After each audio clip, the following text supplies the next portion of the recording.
প্রথমে আমরা কড়াটা গরম করলাম, গরম করে কড়াতে তেল দিলাম, একে একে মাছগুলো কড়াতে ছেড়ে দিলাম।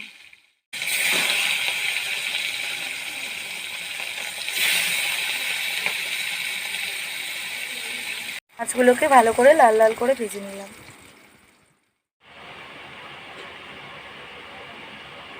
থেকে তুলে কড়াতে আবার তেল দিয়ে পটলগুলোকে ভালো করে ভেজে নিলাম। এরপর তেলে টমেটো আর কাঁচা লঙ্কা দিয়ে ভালো করে নেড়ে নিলাম। সেই তেলে আলু পটল দিয়ে দিলাম, দিয়ে ভালো করে ভেজে নিয়ে নুন হলুদ লঙ্কা দিয়ে কষে নিলাম। কষে নিয়ে ভালো করে এবার জল দিয়ে দেবো।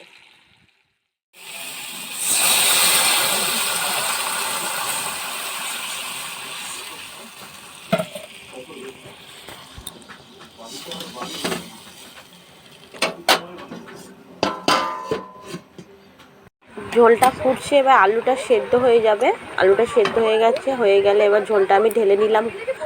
নিয়ে কড়াতে একটু তেল দিলাম, দিয়ে 5 ফোড়ন দিয়েছি। 5 ফোড়নটা একটু অল্প করে ভেজে নিয়েছি, নিয়ে সেই ঝোলটা আমি ঢেলে দিলাম। দিয়ে মাছগুলো দিয়ে দিলাম। এবার মাছগুলো দিয়ে একটু জিরে গুঁড়ো দিলাম, জিরে গুঁড়ো দিয়ে অল্প একটু ফুটে গেছে। এবারে ঝোলটা হয়ে গেছে, আমি নামিয়ে নিলাম।